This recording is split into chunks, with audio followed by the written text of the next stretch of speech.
सिकंदरा, आगरा का वो कोना जहां समय जैसे थम सा गया है। घने पेड़ों के बीच लाल बलुआ पत्थर और संगमरमर से बना एक भव्य दरवाजा, जिसके अंदर है एक ऐसी आखिरी मंजिल जहां तकदीर, इतिहास और रहस्य तीनों मिलते हैं। इन लाल बलुआ पत्थरों और संगमरमर की दीवारों के बीच दफन है वो शख्स जिसने हिंदुस्तान को सिर्फ जीता नहीं बल्कि उसे जोड़ा। ये है मुगल बादशाह अकबर का मकबरा। लेकिन हर महान सम्राट की तरह उनकी आखिरी यात्रा भी सवालों से घिरी रही। क्या अकबर की कब्र खाली है या कहीं और है, या सदियों से कोई और कहानी हमारी नजरों से छुपाई गई है। इस मकबरे की दीवारें सिर्फ वैभव की गवाह नहीं बल्कि विश्वासघात, लूट और अपमान की भी साक्षी हैं। कभी इसे जन्नत का दरवाजा कहा गया तो कभी ये उन घोड़ों की टापों से कांप उठा जो इसे रौंदते हुए अंदर तक घुस गए। आज हम इस इमारत की ऊंचाइयों से लेकर उसके गहरे अंधेरों तक का सफर तय करेंगे। आज हम सिर्फ इतिहास नहीं जानेंगे, हम उतरेंगे उन तहखानों में जहां अंधेरा है, सन्नाटा है और है सिर्फ एक एहसास कि हम किसी महान लेकिन अधूरी कहानी के गवाह बन गए हैं। अकबर का मकबरा। ये मकबरा आगरा से 12 किलोमीटर दूर सिकंदरा में बनाया गया था। हालांकि अब ये आगरा शहर का ही एक हिस्सा बन चुका है। बाहर से अपनी ऊंची पत्थर की दीवारों से घिरा बेहिश्ताबाद यानी जन्नत जैसा शहर किसी मकबरे से ज्यादा एक किले जैसा लगता है। यही बात तीसरे मुगल बादशाह अकबर के मकबरे को अनोखा बनाती है। लाल बलुआ पत्थर और सफेद संगमरमर से बना ये मकबरा अपनी भव्यता के बावजूद बेतरतीब और अधूरा लगता है। ऐसा क्यों हुआ, इस पर हम बाद में चर्चा करेंगे। शुरुआत करते हैं बादशाह अकबर की आखिरी सांसों से। 3 अक्टूबर 1605, 63 साल की उम्र में अकबर बिस्तर पर आखिरी सांसें ले रहे थे। उनके बेटे सलीम उनके पास मौजूद थे। अकबर बोल भी नहीं पा रहे थे। उन्होंने इशारा किया कि उनकी शाही पगड़ी सलीम के सिर पर रख दी जाए और उनकी तलवार उसके बगल में लटका दी जाए। अकबर दम तोड़ देते हैं और सलीम को उस दिन के बाद जहांगीर के नाम से जाना जाने लगता है। जहांगीर मतलब विश्व विजेता। अकबर ने सिकंदरा यानी इस जगह को अपने मकबरे के तौर पर पहले ही चुन लिया था और इसका पूरा नक्शा खुद तैयार करवाया था।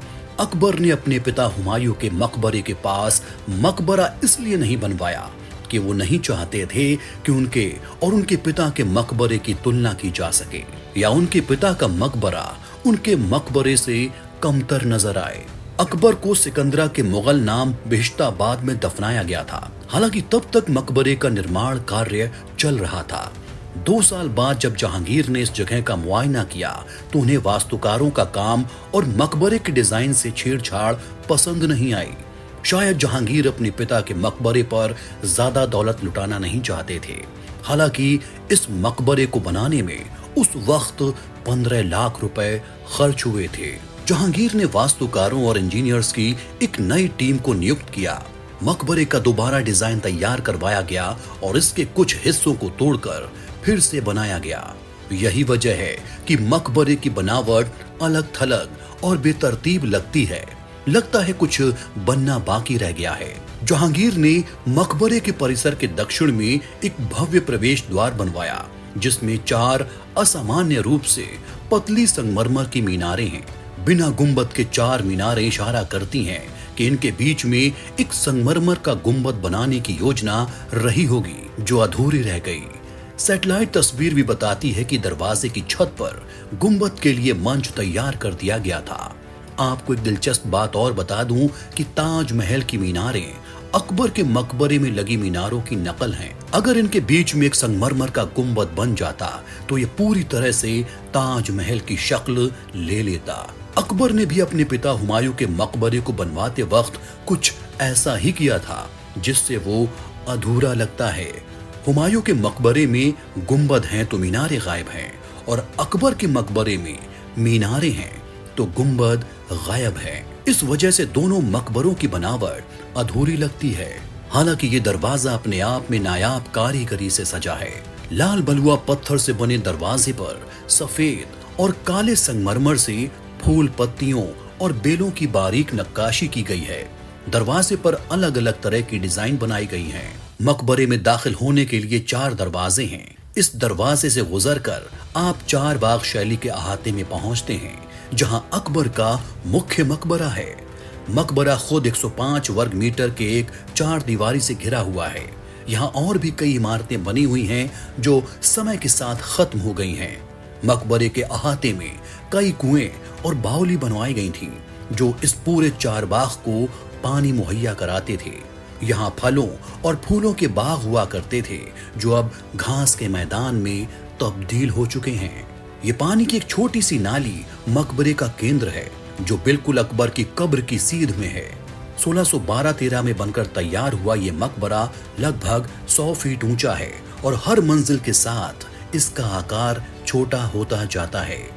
मकबरे की इमारत एक 4 मंजिला पिरामिड है, जिसके ऊपर एक संगमरमर का मंडप है और यहीं पर बनाई गई है अकबर की नकली कब्र। असली कब्र दूसरे मकबरों की तरह तहखाने में है। मकबरे की मुख्य इमारत चारों तरफ से एक जैसी नजर आती है। इमारत खास तौर पर गहरे लाल बलुआ पत्थर से बनी है, जिसे सफेद संगमरमर की डिजाइनों से सजाया गया है। मकबरे का मुख्य दरवाजा काले और सफेद संगमरमर के पैनलों से सजा है। पैनल की डिजाइन ज्यामिति और फूलों से तैयार है। मकबरे में 4 प्रवेश द्वार हैं, जो लाल बलुआ पत्थर से बने हैं और जिन पर संगमरमर से जड़े हुए डिजाइन हैं। मकबरे के चारों तरफ गलियारे बने हैं। अकबर अपनी बेटियों को बेहद चाहते थे। उन्होंने वसीयत की थी कि उनके मकबरे में उनकी बेटियों के अलावा किसी को भी ना दफन किया जाए, यहाँ तक कि उनकी बीवियों को भी नहीं। यही वजह है कि इन गलियारों में अकबर की बेटियों और उनके बच्चों की ही कब्रें हैं। ये कब्रें अलग अलग कमरों में बनाई गई हैं।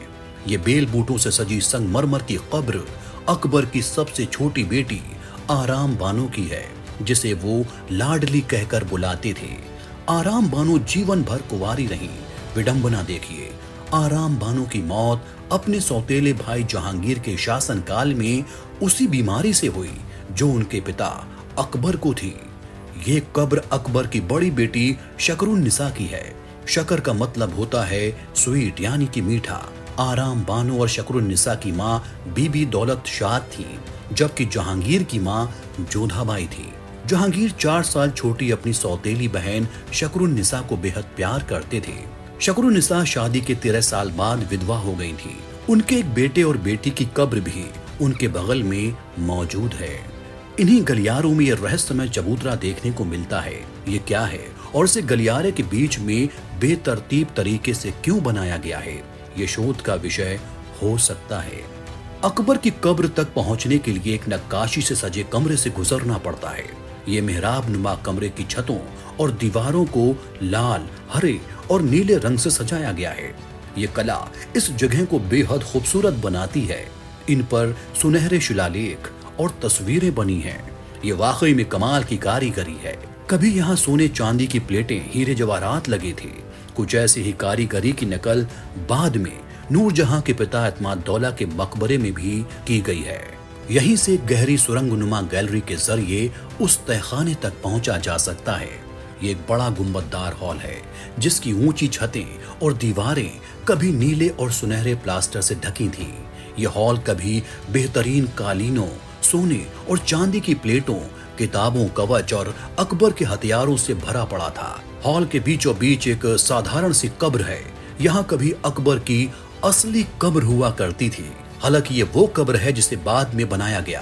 दरअसल सन 1688 की शुरुआत में औरंगजेब के खिलाफ विद्रोह करके भरतपुर के जाटों ने अपने नेता राजा राम सिंह के नेतृत्व में सिकंदरा पर हमला किया। यहाँ लगे बड़े बड़े कांसे के दरवाजे उखाड़ दिए, मीनारों को तोड़ दिया गया। जाटों ने अकबर के मकबरे में लगा सोना, चांदी, कालीन और बेशकीमती रोशनदान लूट लिए। इतिहासकार निकोलाओ मनुची और ईश्वरदास नागर लिखते हैं कि जाटों ने अकबर की कब्र खोद दी और अवशेष निकालकर जला दिए। यह हमला दिल्ली में बैठे औरंगजेब और मुगलिया सल्तनत के सम्मान पर चोट थी। कुछ महीनों बाद मुगलिया राजपूत सेना से युद्ध के दौरान राजा राम की मौत हुई और 5 सितंबर 1688 को राजा राम का कटा हुआ सिर औरंगजेब के सामने पेश किया गया। मुगलिया सल्तनत के खात्मे के बाद आगरा की ऐतिहासिक इमारतों की हालत खस्ता होती चली गई। भारत के गवर्नर जनरल लॉर्ड कर्जन ने अकबर के मकबरे का जीर्णोद्धार करवाया था। ये उपमहाद्वीप में भव्य स्मारकों के संरक्षण के अभियान का एक हिस्सा था। कर्जन ने 7 फरवरी 1900 को एशियाटिक सोसाइटी को दिए अपने भाषण में कहा था, जब से मैं भारत आया हूं, हमने अकेले आगरा में मरम्मत पर 40,000 से 50,000 पाउंड के बीच की राशि खर्च की है। आगरा दुनिया को एक अनमोल मोती के रूप में लौटाया जाएगा। भारत छोड़ने से पहले उनके अंतिम कार्यों में से एक मकबरे की टूटी हुई मीनारों का पुनर्निर्माण था, जिन्हें जाटों ने तोड़ दिया था। अकबर का भव्य मकबरा एक अच्छी तरह से संरक्षित मुगल स्मारक का एक बेहतरीन नमूना है। यह अफसोस की बात है कि मुख्य मकबरे की छत तक पहुंचने की इजाजत नहीं है, क्योंकि छत पर अकबर का शानदार मकबरा है, जिस पर अल्लाह के 99 नाम हैं और खूबसूरत फलों की नक्काशी की गई है। ये जगह पूरी संगमरमर से बनी है। कहते हैं कि साल में कुछ खास दिनों पर सूरज की किरणें ऊपरी मंजिल के संगमरमर के चबूतरे पर सीधी पड़ती हैं, मानो उसे रोशन करने के लिए ही ये बनाया गया हो। इस इमारत को कांच महल कहा जाता है। इसे जहांगीर की शिकारगाह और हरम भी बताया जाता है। कांच महल का भव्य और सटीक वर्गाकार आकार इसकी वास्तुकला की गहराई को छुपाता है। ये 2 मंजिला इमारत है जिसे बारीक नक्काशी और निर्माण कला में कुशल मुगल शिल्पियों ने गढ़ा है।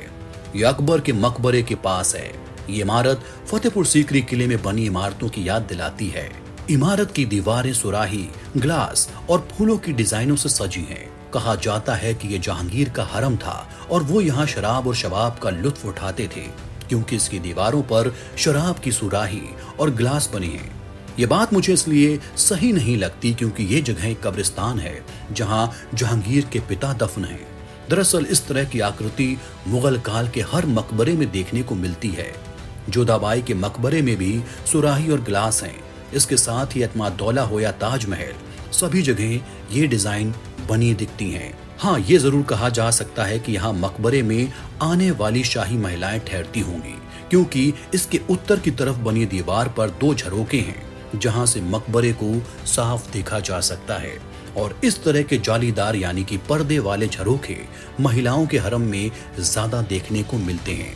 इसके दरवाजे के ऊपर बने हाथी इशारा करते हैं कि ये इमारत अकबर से जुड़ी होगी, क्योंकि अकबर को हाथियों से बेहद लगाव था और उन्होंने फतेहपुर सीकरी किले में एक हाथी पोल बनवाया था जहां 2 आदमकद हाथी लोगों का स्वागत करते हुए दिखते थे।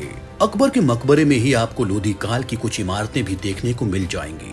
दरअसल जहां आज अकबर का मकबरा है, ये सिकंदर लोधी का खेमा हुआ करता था, ताकि वो यहाँ से ग्वालियर तक जल्द से जल्द पहुंच बना सके। सिकंदर लोधी के नाम पर इस जगह का नाम सिकंदरा पड़ा। यमुना नदी के किनारे इस जगह पर बड़े बड़े बाग और बारादरी हुआ करते थे। ये बारादरी भी लोधी काल के दौरान बनाई गई थी। बाद में अकबर ने इस जगह को अपने मकबरे के तौर पर चुना। इसी जगह से थोड़ी दूर पर लोधी काल की एक और बारादरी थी, जिसे जहांगीर ने अपनी मां जोधाबाई का मकबरा बनवा दिया। तो दोस्तों, ये कहानी थी अकबर के मकबरे की। अगर आपको ये वीडियो पसंद आया हो तो लाइक करें, कमेंट करें और इस वीडियो को शेयर करना ना भूलें। साथ ही चैनल को सब्सक्राइब जरूर करें। धन्यवाद।